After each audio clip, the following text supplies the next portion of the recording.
Ngasi video sidi ngasi gi tauna bani ko video se thieng ko thieng ha ra ga de sum thbai khang pharak ta bagi ko ado sida ham da paper ma lo se ko paper se dum khuna smai no chigai bio side side ta gi ko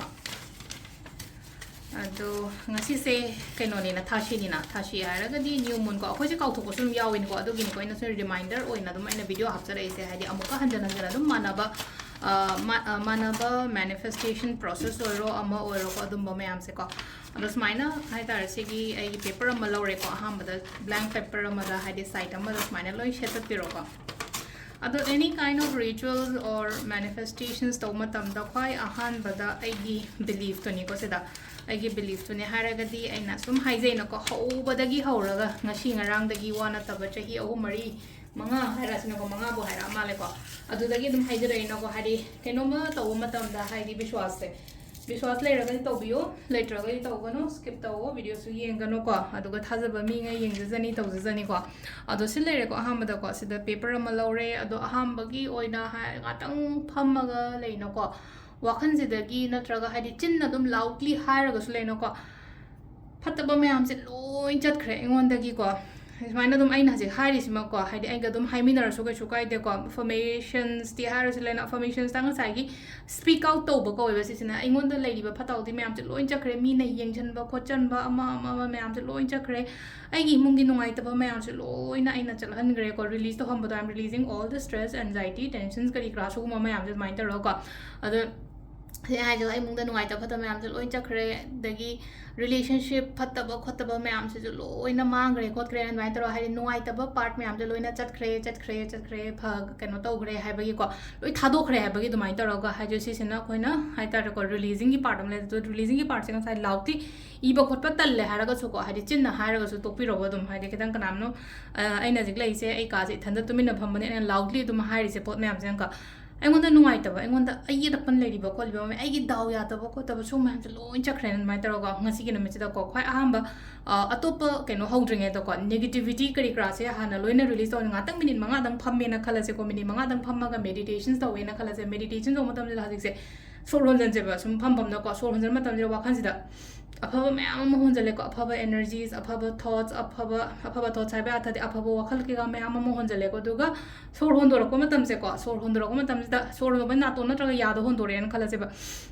hai na to ko matam se da phataba mayam engon da le ramba ai gi nungai ta ba khot ba yam se loi chat khre na do mai to khan bi over 21 times khatang to ge so to bi ko ha di sugum se ko ha di practice se breathe in breathe out se ko sor hon jan ba hon do pa se ha di 21 times khatang ulta so to bi ro si gi pot ma ko aduga mind se khatang relax or ani mo ko su khre indhara kani ba ngatang dhyan tara to matam da ha di mi lei ta ba jaga gum ba kai gum ba khalaga to bi hore nungdang oi so baro mang da dum to bi ro ko ha di video share to thop yo ha di theng amadina natraga di ai ni mi ni mang thagat ke na khalaga dum heta pharak ta ba se ko ahamba ko ngasai gi sidana releasing part ni ko black pen hanjan na hai ko edum hai di black pen se only just releasing part te iyo na ko adu tunga na personal message ha pa ya ko hai di black pen ni iya gadra hai ra mak ta da amuka hanjan hai ra ga di kai hai to no ju khang dre ko adu na black pen just only just releasing part ina pam da pot me am do hai di ina bagi da mak ta ni ba se da ko adu na sida i ra se ba ina pam ja da ba pot na hai ra ga di ko pamjadaba mi phaw iyo ba yam sengna maming harasna ko maming bu iyo ba aina ai gi life ta gi chalhaning bu na ta xyz ma hai ta adu maina na ta ba ai mun haju ji ma jina yam na chayet nei na traga hadi ai mun obstacles atum pi le na khala je ba sigi mi gumba kai gumba adum boina biyo ba na ta bi da lei na ko hadi business to mi na ba ko mi na competitor gumba kai gumba adu maina adum ba gi maming gumba kai gumba to bi ganu ko sam na haraba da adu di kem ta hadi ma su mai hing na ba to jam ne ai so ai hing na ba to jam ne ko only just ai gi life ta ta seng na khuro thang ko mi ta di adu gi maming power ibe ba sile no ko ira se ba first ko I am releasing all the tension stress anxiety from my life ko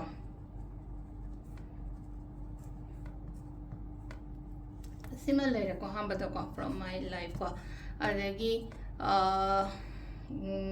money blockages hai tare ko se releasing se sai igram ko hadi money blockages and har se ko money flow na te ba money block le ba hadi money blockages ne ba se le je ngona aina pam do po se money blockages ko adagi ko bad health haina harase ko unhealthy harase bad health haina jo hakchang phataba khotaba mayam se ko degi iba ya ba ko haidi toxic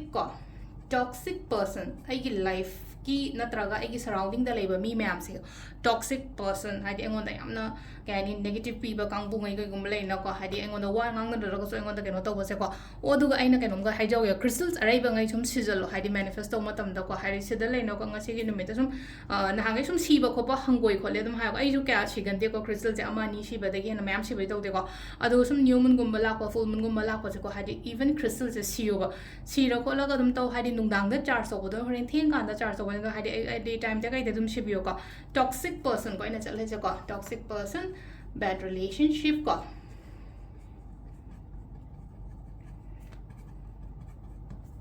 bad luck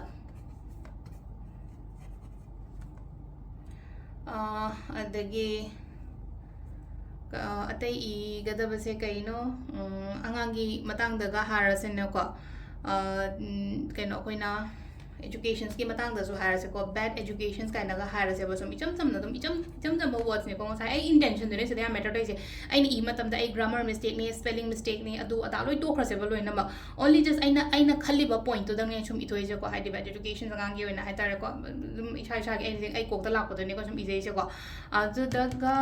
ko adu ga atai I ba ya ba se kaina ha je ko hell igre ama igre ko loina igre ko negative energies ko negative energies evil eye ko video se mate ama shoot to rom dre ko haji ki e gi ba che do ko e gi ba pot che do hoina shegai ra se baloina ma haidi chungkup sana shegai ra ga kamai to gada ge hai kan se da egi dustbin da kai da lang thokra se ko sigi pot se ko ado simal lai ra ko ha ma da haidi nga sai gi releasing se loina to gram ne ngatang pung hai ma kai ma gap pi ge ra ko minute tara muk tang gap pi ge ra aduga egi kaino mu haura se ba mu journal e ba mu haura se ba journal e ba se di any color gi pen gumba kai gumba e ra so ko red ge ra blue ge ra orange ge ra ma to ge ra ko I know orange is kind of high se ko sum phase no color kai no ko me orange ma chu gumba kai gumba ga se ko ado ne ko haje kan color se kai no se in color se makal me am tho obani na dum I bi be ko ado kai ke no ha ga blue dum mi ra se budi kai je ko blue ha ga di universal color ko dana I dis the e ra se ba gi journal se ko I know je orange color ne ko ai sum ma chu se am phase sum lai ke no to ro ga to ne ko ado I ba matam se leina ko sida no amuk leina ko haidi new moon nai I ra se quite first heading da ko new moon hai tar ko adum I ra se but new moon manifestations ko isingumba charge to biyo ko isingumba charge to ga si sina thak toina ta mathang numi iru jabo ko padu mai ta ga happy ro se gi pochina ado new moon manifestations ko new moon manifestations is the I ra se ba letter ki form do oina I ra se ba se da dear universe ko VERSE hai sum E da ba se ko se hiding sai phone the dictionary on taraga dum spelling se arai ba se kaino to bone se kan di spelling arai ba bo mistake oi bane ko ni E sum E ki da ba habit se duna hai tham da ko ani ra hum la ira ne na hai khatang di kan me to ina ko ando E se dear universe ko ham da gratitude ko thabak ama to matam da hai kaino ma to matam gratitude so da ni matam da hek jamona ino thank you hai ra ga de engon da pibi de ba ko liba ma'am se gi da makta hai thagat chari hai na phongdok chabado ko se je ko gratitude pay to ba ko hai se da E se ba so bungo ko thank you universe ko dear universe thank you for everything ko thank you for everything I want the PBD ba mayam se gi ko adum bilingual ore ko adum se nai ne ire se ko I want the PBD ba ko PBD ba mayam se gi damak ko mayam se gi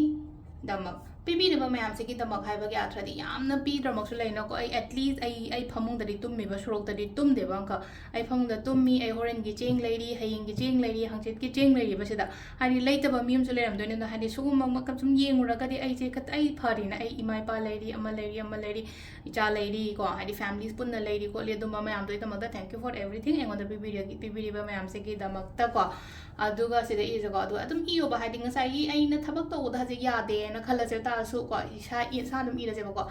aina tauru thabak khuding mak ta ko aina tauru ba thabak Simak idraga su leno ko idea so khatang long no bai tamak tani ko ni che aina tawru ba thabak khuding ma ko mai loina pa e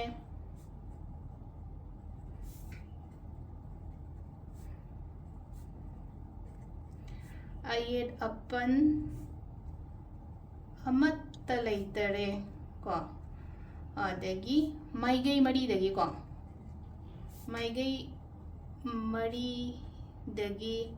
afaba nungaiba pau mayam ama la share ko maigai mari dagi afaba nungaiba pau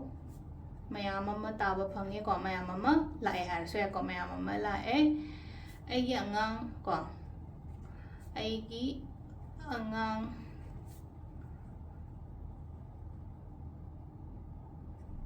maram ko maram yamna mo e ne irese ko maram yamna mo e aina haiba khuding mak illi ko aina haiba ko khuding mak illi like la shu yam phare ko larik lai shu yamna fare ko marks ka le raga di angang 10 thaga da bachol thaga do ko le raga di ko lai shu yam phare magi exam ko magi final exams da 95% score to bangame akoina manifestations to matam da ko only just pesha khatang su na tabi to ko te loi to bo se ba ko similar ko imung da ana ayek ama ta yaudre imung da ana ayek am ta yaudre har ko matam da imung da ana ayek sid le na ko ai gi lei ba families ai gi husband ai gi ima ipa ai gi in-laws kari kra dum ma dum mo gi bu yauna manifest to bi dam ne bene sida hadi afaba na try na tawri se ma hadi kai do bu ge ngona positive la oiteno imung da ana ayek amata yaudare family member loina mak healthy oina leire ko family member loina mak healthy oina leire adegi amana aigi partner the relationship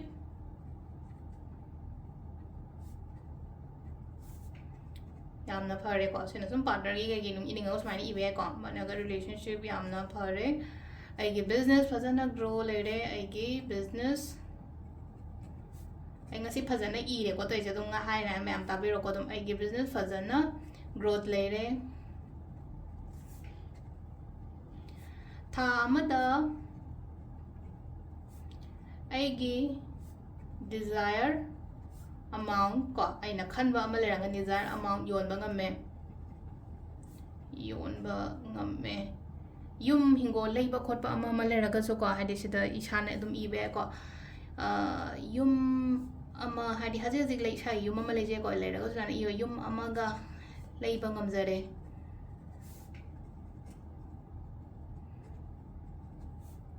financially yamna stable oire ko financially yamna stable oire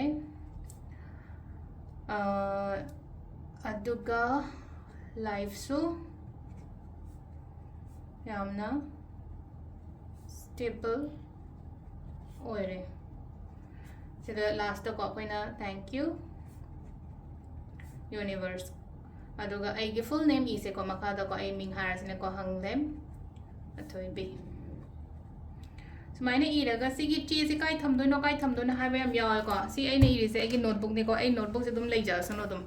sano hari kau thokro si ai na no mami ige ba hari se dum leija sano bodum hai de ai ka da leiga do poni na ko se dum leira sano ado adum nong phado ka hari mamanga phakal ro ka da ai na si i gi male ne khot ki male kan khala ga le na ko de ai ni i gi bo pon nam do loina fulfill oire ko le ka na ga hara ga di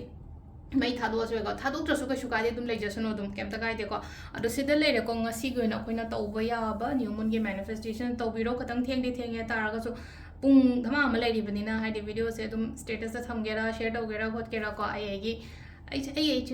na phani mami ngai da share to ko